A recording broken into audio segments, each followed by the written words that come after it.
ఈరోజు తెలంగాణ రాష్ట్ర అవతరణ దినోత్సవం దశాబ్ది ఉత్సవాలు పూర్తి చేసుకొని 11వ వసంతంలో అడుగుపెడుతున్న శుభ సందర్భంగా జవహర్నగర్ మున్సిపల్ కార్పొరేషన్ 28వ డివిజన్ కార్పొరేటర్ సోదరుమణి నిహారిక గౌడ్ ఆధ్వర్యంలో ఇంత చక్కటి కార్యక్రమం ఏర్పాటు చేసిన మీ అందరికీ కాంగ్రెస్ పార్టీ పక్షాన అందరికీ తెలంగాణ ఉద్యమ వందనాలు తెలియజేస్తా ఉన్నాం. అలాగే ఇటు కార్యక్రమానికి ముఖ్య అతిథిగా ఇచ్చేసినటువంటి గౌరవనీయులు పెద్దలు కారింగుల శంకర్ గౌడ్ గారికి, అలాగే ఏ ఉద్యమమైనా ఉవ్వెత్తున సాగాలంటే, ఏదైనా ఉద్యమం సక్సెస్ కావాలంటే కాళ్ళు గజ్జగట్టి గోసి వేసుకొని గల్లీ గల్లీ తిరిగి అలా ఆటపాటలతో చైతన్యవంతులను చేసి తెలంగాణ ఉద్యమాన్ని ఉవ్వెత్తున నేర్పినటువంటి కళాకారులు, అందులో మన వెంకటచారణ కళా బృందానికి మరీ ముఖ్యంగా నేను ధన్యవాదాలు తెలియజేస్తా ఉన్నాను. నేను మీకు కొన్ని విషయాలు అంటే నాకు నేనే గుర్తు చేసుకోవాలనుకుంటున్నా. ఆనాడు మా శంకరన్న ఇట్లా అందరూ టీడీపీలు ఉండే, చంద్రబాబు నాయుడు గారిని ఈ ఎన్టీఆర్ విగ్రహం ఇనాగ్రేషన్కు తీసుకొస్తున్న సందర్భం. నాకు చంద్రబాబు నాయుడు పెద్ద కోపం కాదు, నేను చిన్నోడిని. కానీ తెలంగాణ రాష్ట్రంలో ఉద్యమం ఉవ్వెత్తున సాగుతున్న సందర్భం అది 2010 నవంబర్ అనుకుంటా, అంతే అన్న, 2010 నవంబర్. అప్పటికే శ్రీకాంతాచారి ఆత్మ బలిదానం చేసుకున్నాడు. ఓ పక్కన విద్యార్థులంతా ఆత్మ బలిదానం జరుగుతున్నాయి. టీవీ పెట్టగానే ఉస్మానియా క్యాంపస్ లేదా కాకతీయ యూనివర్సిటీలో ఎప్పుడు ఏం జరుగుతుందో విద్యార్థులు చదువులు ఆపేసుకొని రోడ్లపైకి వచ్చి ఉద్యమాలు చేస్తున్న సందర్భం అది. అప్పుడు చంద్రబాబు నాయుడు తెలంగాణ రాష్ట్రం అంతా తిరుగుతూ ఉంటే ఎక్కడ పడితే అక్కడ అడ్డుకునే ప్రయత్నం చేస్తూ ఉన్నారు. ఆ రోజు నేను ఒక యువకుడిగా నేను కూడా నా వంతు ఏదో చేయాలనే సందర్భం అంటే ఒక ఆలోచనతో నాతోటి మిత్రులను తీసుకొని చంద్రబాబు నాయుడు గారి పర్యటనను అడ్డుకోవడానికి నేను ప్రయత్నం చేసిన. అప్పుడు నన్ను తీసుకెళ్ళి అల్వాల్ పోలీస్ స్టేషన్లో వేసి 2-3 దెబ్బలు కొట్టిరు. ఆ పొద్దున్న తుంచుకొని పొద్దు తెల్లారంగా పంపించారు. అది అయిపోయింది. తెల్లారి నుంచే సరే ఇంత జరుగుతున్నప్ప ఒక పక్కన విద్యార్థులు, ఉద్యోగులు, నిరుద్యోగులు, కార్మికులు, కర్షకులు అందరూ ఆర్టీసీ సమ్మె కూడా జరుగుతూ ఉంది. ఆర్టీసీ ఉద్యోగులు, కళాకారులు, కవులు, మేధావులందరూ రోడ్లపైన ధర్నాలు చేస్తుంటే ఎవరో వచ్చి పెత్తనం చేస్తూ ఉంటే మనం చూసుకుంటూ ఊరుకోవాలా అన్న ఉద్దేశంతో ఆనాడు నేను నా తోటి మిత్రులందరూ కలిసి ఉద్యమంలో పాల్గొని ఉద్యమాన్ని మా వంతు భాగస్వామిగా మేము ముందు నడిపించినాం. ఒకనాడు సందర్భంలో నాకు చిన్న వయసులో పెళ్ళి అయింది.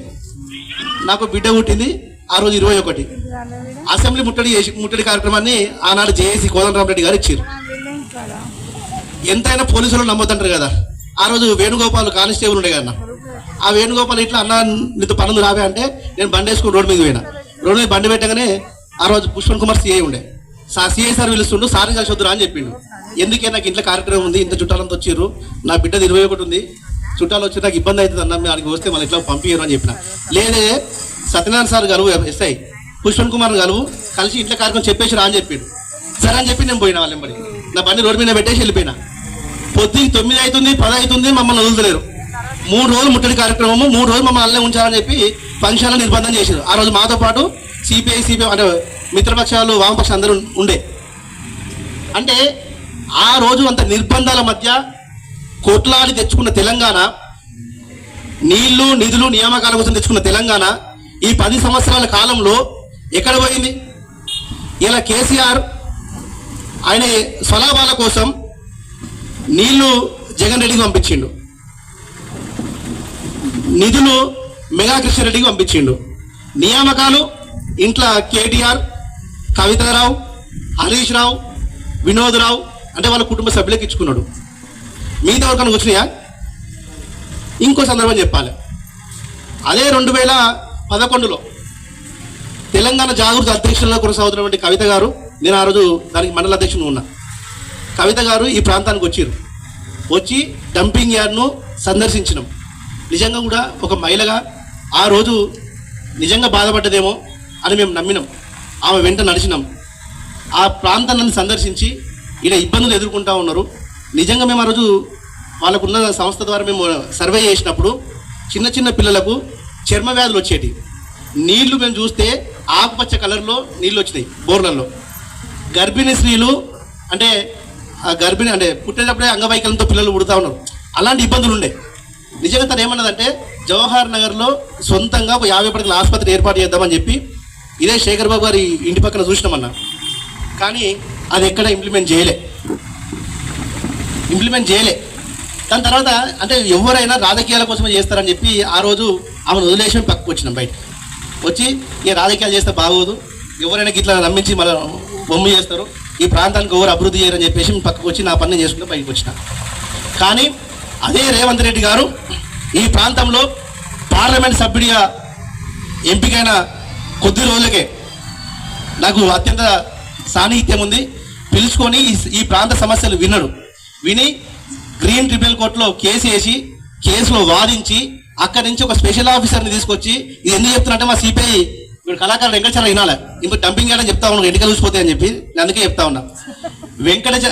రేవంత్ రెడ్డి గారు ఢిల్లీకి వెళ్ళి స్పెషల్ ఆఫీసర్ని మన ప్రాంతానికి డంపింగ్ యార్డ్ తీసుకొచ్చి ఈ ప్రాంత సమస్యలను స్వయంగా తానే తనకు వినిపించి ఈ ప్రాంతం నుంచి డంపింగ్ యార్డ్ను తీసివేయాలని చెప్పి తను పోరాటం చేసిన నాయకుడు రేవంత్ రెడ్డి గారు.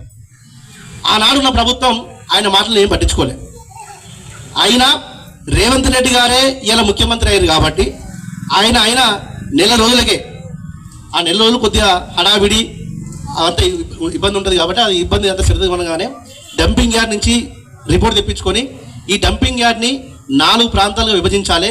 నిజంగా కూడా జవహర్ నగర్ మున్సిపల్ కార్పొరేషన్లో అనేక మంది పేదలు నివసిస్తూ ఉన్నారు. ఈ ప్రాంతంలో అనేక మంది పేదలు బతుకొచ్చిన వాళ్ళు ఉన్నారు.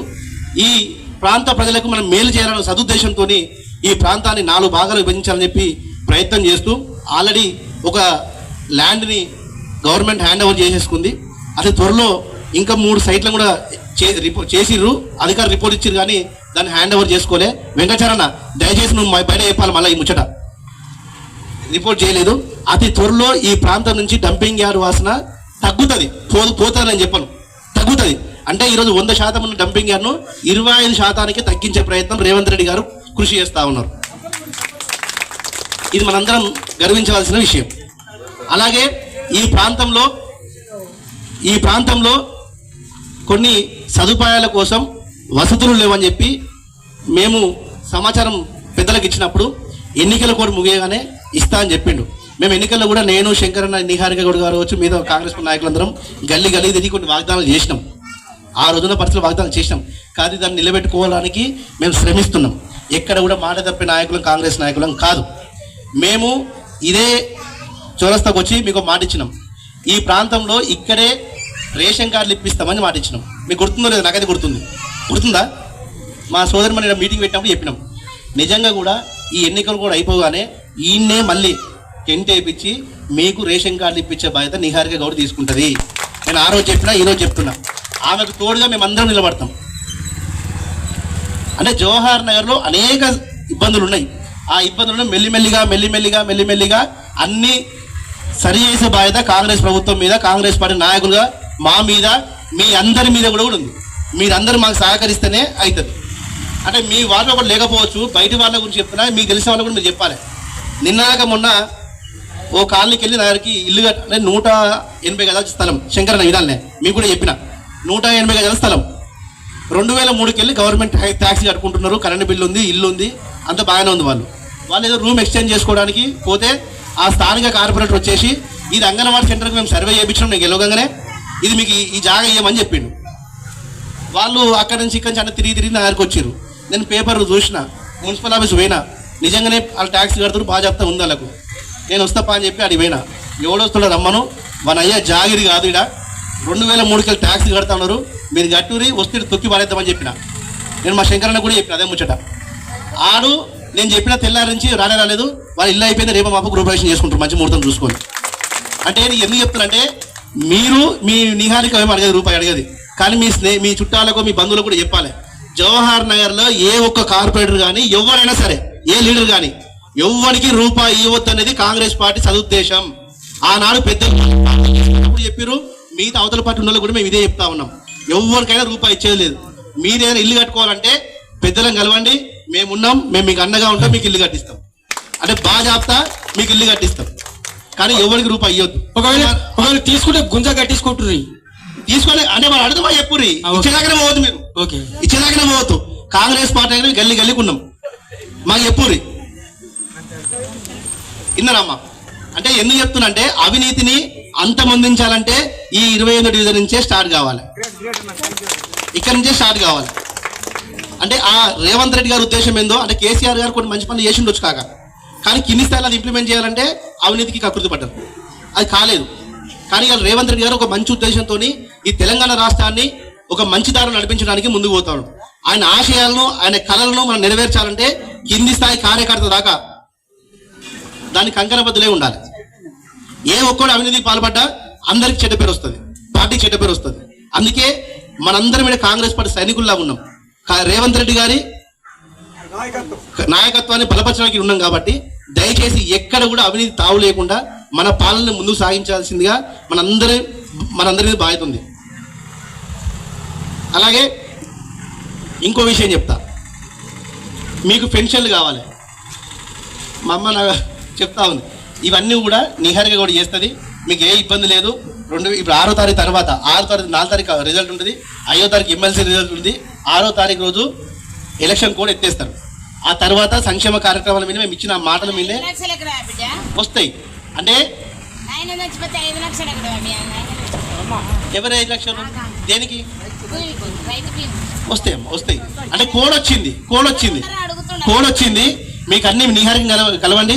ఇంకోటి అన్న ఇంగ్లీష్ అన్న, ఇక్కడ ఎవరెవరికైతే రేషన్ కార్డు లేదో ఆ రేషన్ కార్డు మీరు ఎంక్వైరీ చేయండి. రేషన్ కార్డు లేని వాళ్ళకు రేషన్ కార్డు, తర్వాత పెన్షన్ లేని వాళ్ళు, తర్వాత ఏవైతే సంక్షేమ కార్యక్రమాలు ప్రభుత్వం నుంచి వస్తున్నాయో 0 బిల్ రాలే అవన్నీ మీరు రిపోర్ట్ తీసుకోండి. మీరు ఇచ్చినట్టయితే దగ్గర నుండి చేద్దాం. ఇది శంకరన్ ఇంట్లో కూర్చొని సీఎం గారి ఆఫీస్కి వెళ్ళి మన దగ్గరకు వచ్చి మనం చెప్పిపోయిన మాట, జవహర్ నగర్లో ప్రతి ఒక్క లబ్ధిదారునికి అనేక ప్రభుత్వం ఇచ్చే సంక్షేమ కార్యక్రమాలు కింది దాకా చేరాలి. అది డివిజన్ స్థాయిలో మీపైనే ఆధారపడి ఉంటుంది. అంటే మాకేం తెలియదు, మీరు చెప్తే మాకు తెలుస్తుంది.